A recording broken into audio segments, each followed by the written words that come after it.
제일 먼저는 어쨌든 컴퓨터를 안 보려고 노력을 해요. 오자마자 이제 그렇게 딱 그 연필을 안 주면은 이게 한 서너 시간이 그냥 가버려요. 그래서 오면은 일부러라도 꼭 그 연필로 그릴 수 있는 그림을 먼저 손을 대고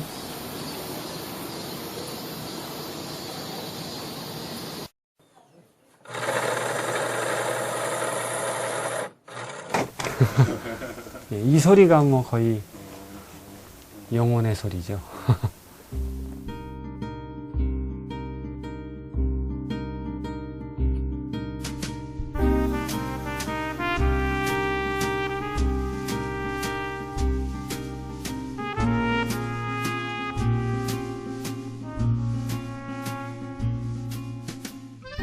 고전에서 가장 중요한 것은 결국은 이제 시간을 견디는 힘이라고 생각합니다.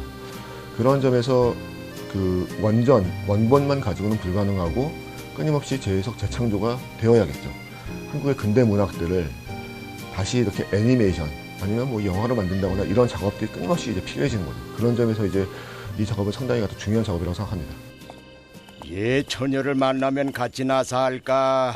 난 거꾸러질 때까지 이 길 걷고 저 달 볼 테야. 아니 이보게 글쎄 그게 그 선생님들의 작품을 각색을 한다 이런 생각보다 그 글 안의 그림을 잡아내겠다. 왜 이러우? 기차 놓치겠구먼. 예, 죄송합니다. 이런 생각을 더 많이 했어요. 그래서 하나하나 작품에 제가 갖고 있는 선생님들에 대한 최대한의 존경과 그리고 지금 이 시대에 이 문학이 어색하게 느껴지지 않을 애니메이션에서 가장 적합한 표현, 이런 것들이 저는 애니메이션화 하는데 가장 중요한 각색이라는 이름을 이제 거기다가 붙일 수 있다라고 이렇게 생각을 했고요.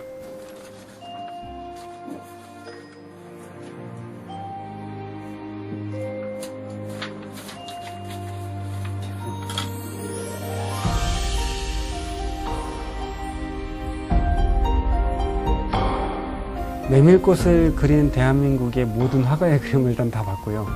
그리고 아마 그분들도 전혀 상관없이 메밀꽃을 그릴 때에도 은연중에 마음속에 그 말이 있었을 것 같아요. 소금을 흩뿌려 놓은 듯. 가장 중요한 건 도대체 왜 눈처럼 하얗지 않고 소금을 뿌린 것처럼이라고 표현하셨을까? 그게 어떤 느낌이었을까? 그래서 우리나라 사람들한테 신기하게 아이들도 그렇고 봄 하면은 일본 애니메이션을 많이 봐서 그런지 몰라도 벚꽃이에요. 정서적으로 벚꽃이 우리의 봄이 됐거든요, 사실은. 근데 실제 옛날 우리의 봄은 파릇파릇이에요. 보리라든지 아니면 복사꽃처럼 화사하다든지. 실제 김유정 선생님의 봄도 나른하고 뭐 이런 것들이 정말 우리 봄을 딱 있는 거라. 근대 문학이라고 했을 때 아무래도 지금의 풍경과는 좀 차이가 있고 우리가 살아가는 일상과는 약간 차이가 있기 때문에 그런 모습을 어떻게 보여줄 것인가. 처음에는 이제 메밀꽃 필 무렵에서는 어떤 추억, 그 다음에는 이제 봄봄에서는 해학적인 판소리를 이용해서 뭔가 대단히 해학적으로 보여주고 있고, 운수 좋은 날 같은 경우에는 또 너무나도 이제 정말 우울한, 하지만 우리가 항상 살아가고 있는 현실의 이야기를 보여주고 있거든요. 그런 점에서 이 작품이 이제 옴니버스로서 딱 어떤 조화가 이제 이루어지는 거죠.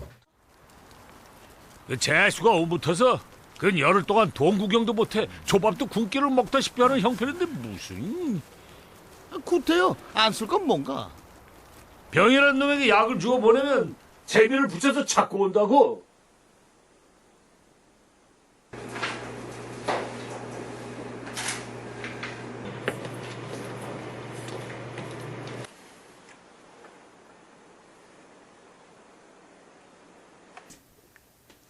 다른 작품은 그렇지 않았지만 이제 이게 쭉 후반에 가서 그 왜 눈을 좀 떠라, 왜 남편이 왔는데도 모른 척하고 누워서 눈 감고 있느냐, 뭐 발로 차고 뭐 이러는 그런 내용들에 대한 것들이 쭉 그 이전부터, 그러니까 술 취하고 뭐 해서 들어오면서부터 계속 이제 이어진 감정들이 있었기 때문에 그 뒤쪽으로 가면서 제가 녹음을 하면서 눈물을 좀 흘렸던 그런 작품 중에 하나인 것 같아요. 그래서 그게 사실은 쉽지 않은 건데 성우들이 이제 작업을 하면서 직접 이렇게 눈물이 흐르는 거는 그렇게 많은 일은 아닌데 흔하지 않은 일 중에 하나였던 것 같아요. 이번 작품이. 먹지를 못하니.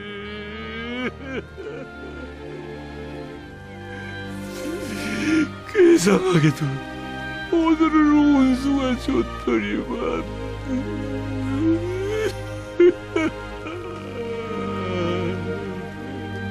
그의 하루는 도대체 어떤 하루였을까? 그리고 그랬기 때문에 현진건 선생은 이 하루에 대해서 우리나라의 모든 당시에 그런 하층민의 사람들의 그냥 모든 그런 복잡한 심정들을 이 하루에 넣은 다음에 운수 좋은 날이라고 하지 않았을까 이런 생각이 듭니다.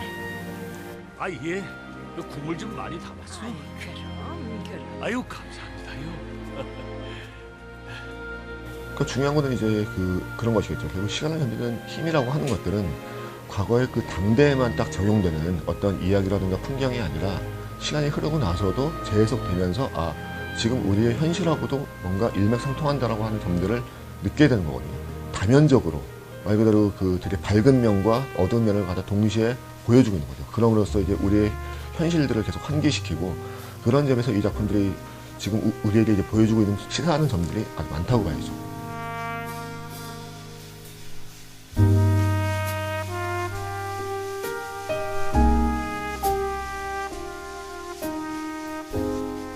애니메이션은 아이들이 보는 것 이런 어떤 그 극단적인 사고를 가지고 계신 분들이 많은데 이 애니메이션을 통해서 어떻게 보면 더 이렇게 큰 감정이 어필되는 그러니까 실사보다 오히려 애니메이션이 주는 그 감정이 더 깊고 크다는 거에 대한 거를 이제 실제 보면 이제 그걸 이렇게 공감할 수 있는데 그게 좋았는데. 예, 포인트 주시는 게.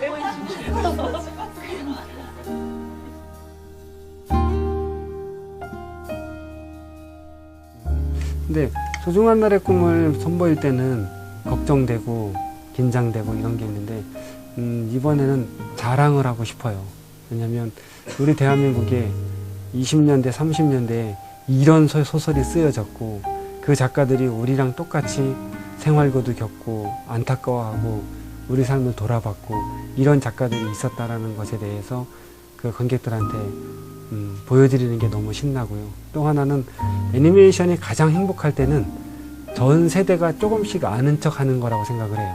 세대들이 이 작품을 통해서 이야기할 수 있다면은 애니메이션으로 할 수 있는 굉장한 근사한 일이라 지금은 걱정, 근심이 아니라 많이 자랑하고 전국에서 행복한 국어 시간이 집집마다 일어났으면 좋겠습니다.